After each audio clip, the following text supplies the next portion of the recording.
Hello guys, welcome to another edition of Ray's Sports News and Debates. Okay, in today's video, we're gonna have a two-parter. Okay, we're gonna be doing our Week 18 NFL predictions, which is the last week of the regular season for the playoff start for the wild card weekend. And in the first part of this video, we are gonna talk about the Texas Longhorns team. There's my boys about why they lost. And just how proud of them I really am. Let's get into that topic first. Last night, the University of Texas men's football team unfortunately did lose to the Washington Huskies 37-31. And my three takeaways from this game, and I watched the entirety of the game, start to finish.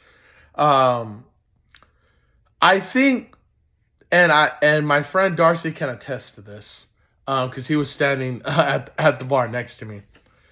I feel Texas got away from the run game too soon. In the beginning, they were basically getting what they were wanting. Baxter was getting, at least 7 to 8 yards a clip. And, there's that expression that goes around, if it ain't broke, don't fix it. The run game we were getting it to go. And Washington's quarterback, he's known for throwing the ball, so how do you limit that? You establish the run game early, and, worry about the passing when you have to. But what Texas did was that they would throw it on first down, they would get it incomplete. It's obvious to everybody you're going to run the second play. You'd get a yard or -1 yards and you get away with it instead of running it on a first down, getting your 4 or 5 yards, maybe 3 yards, setting yourself up for a nice, second down. But Texas throughout the whole game had long third downs. But the first point I'll make here is they needed to run the ball. And I said at least 10 times when I was sitting at the bar, run the ball. They can't stop it. You're dominating the line of scrimmage. So why pass the ball when they can't stop the run? It made little sense to me. And they kept throwing the ball. I'm like, run the ball. But and that leads into point number 2, time of possession. I feel like if Texas would have made more of an emphasis to dominate time of possession in that game last night, they probably would have had a better shot to win. Now, they had a chance to win the game regardless, but there is a reason Washington's quarterback was a Heisman finalist. There's a reason, and it's because of his freaking arm. Okay, he's not gonna beat you, with his legs, although he can. But 8 out of 10 times he's gonna beat you with this arm. And they kept running the same play. They would streak a guy, our quarterback would get beat, and we allow a 40, 50-yard catch to start the drive. But how do you limit that? How do you limit those big plays?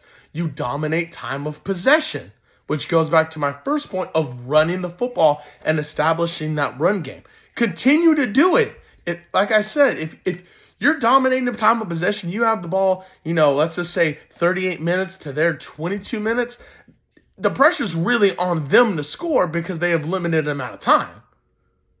But that was point number 2. Point number 3, there was no defensive changes made at all. They did the same thing every single time. Like I said, they did the exact same play. Now, it might have been a different formation, but the result was always the same. They would go deep on 1st and 10, first play, they beat our quarterback, or the wide receiver would, just catch the ball. Okay? And we would allow a 40 to a 50-yard catch right off the bat, which hurts. It absolutely hurts because then your defense has to toughen up and try and limit them to a field goal. Now, Texas did that towards the end of the game, but they weren't doing it in the beginning. But yeah, no changes were made. We had our best safety, coverage guy suspended the first half of the game, came back in the second game. Script really didn't change. Washington was able to really do what they wanted at ease outside of run the football. But, if all they're going to do is pass, zone him up and just do what you can at that point. Because that's all he was doing. I mean, he had almost 400 yards passing. And I don't even think they got close to 120 yards of rushing. It was pass. But nonetheless, I'm super, super proud of my boys from UT. They did what they did the entire season was fight. They fought against Alabama. They fought against Oklahoma, Oklahoma State, Kansas, all these different, scenarios. They fought and they won games. And that's exactly what this team did. They fought to the absolute last play. Had a chance to win. Fortunately, it didn't go their way. But one heck of a season. Ended their last season in the Big 12 as the Big 12 champions. Had a chance at a national championship. And they played one heck of a game. I do feel turnovers, costly turnovers, cost UT this game. Now, there were a couple of questionable referee calls. I don't like to say the refs cost somebody a game, although if you're a Detroit Lions fan, I guess you could say that. But yeah, super proud of my UT boys. But heading into our second topic of the video, we're going to go over our Week 18 NFL predictions, and let's get started with that, guys. First game, not really an upset, but I'm going to go Pittsburgh over Baltimore. Baltimore did clinch the number 1 overall seed in the AFC. They're really playing for nothing. And I doubt Lamar touches the field. Anybody touches the field, that's a start on Baltimore. Steelers still have something to play for. Shout out to Mike Tomlin. He had another winning season. Never had a losing season as the Steelers head coach. So shout out to Mike Tomlin.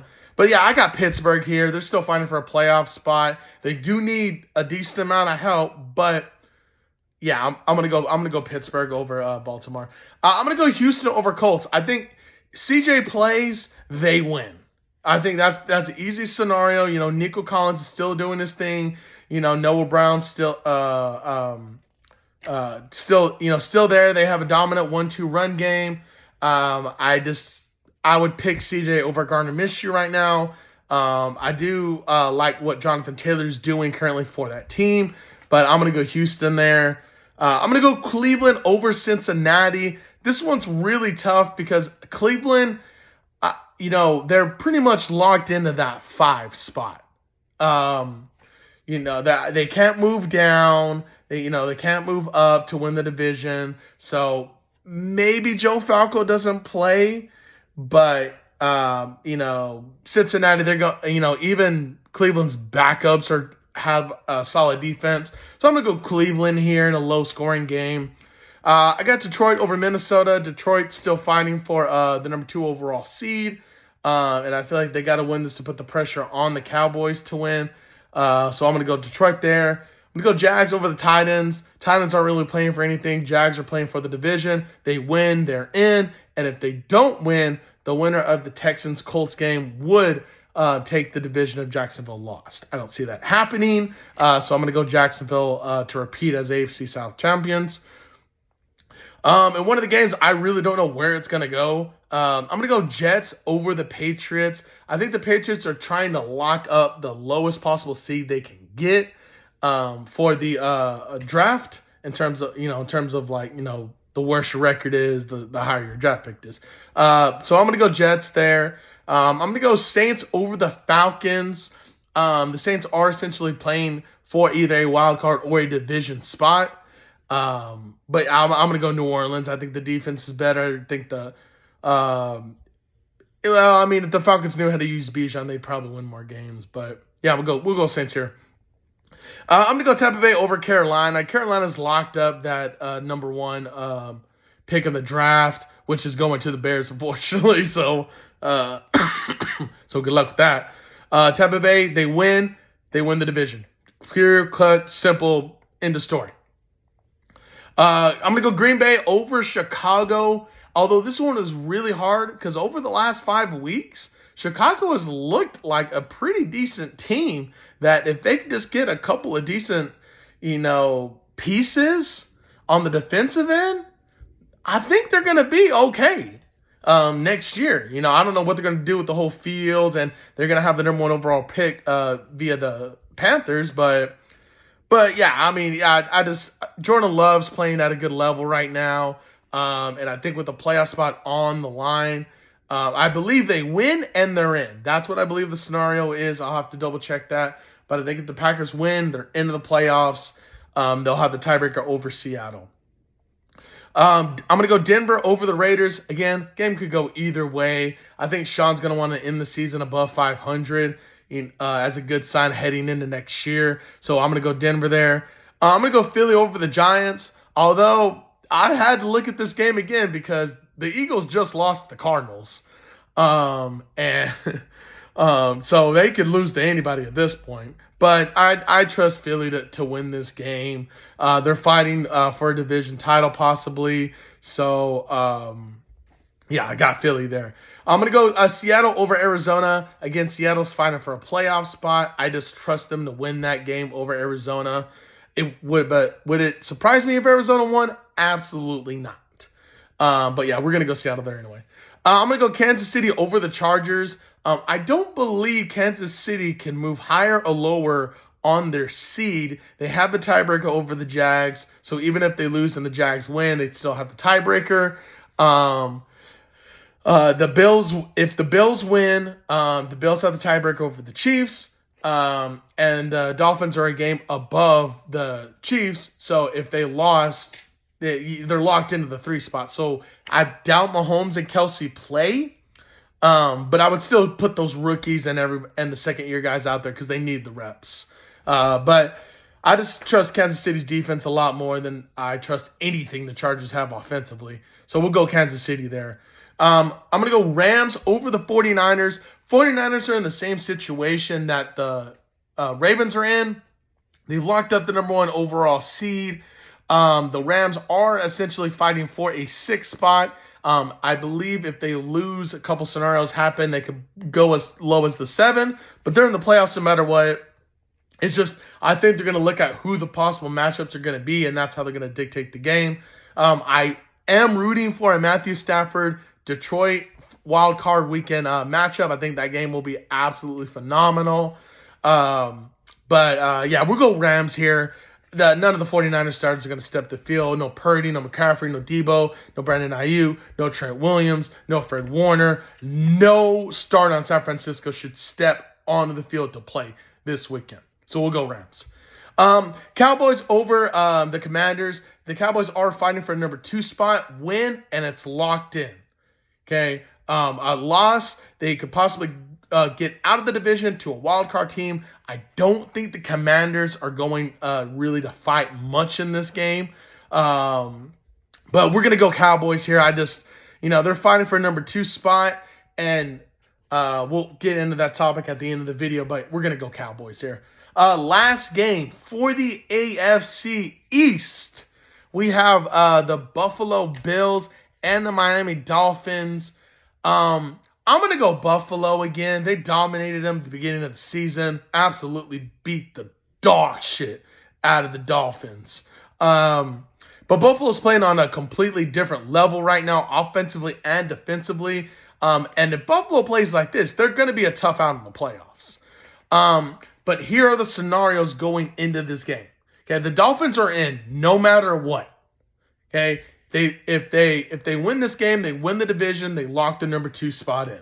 Okay, if Miami loses, okay, they would be tied with the Dolphins will be tied with the Bills. The Bills will have beat them twice, season sweep, and it would hop up all the way up to the 2 spot. Miami would go from the 2 spot to possibly the 5 or the 6 spot. For the Bills, you win the division. It's that simple. Okay? But if Buffalo loses and Pittsburgh wins, Pittsburgh would hop Buffalo Bills based on having a better conference record. And, the Bills would be out of the playoffs at 10-7, and the Steelers would be in at 10-7. That's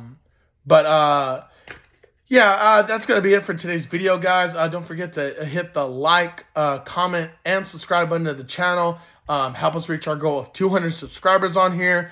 I know I haven't posted in a little bit. Work's been kind of crazy. Life's been kind of crazy. I did turn 30 on Christmas of last year.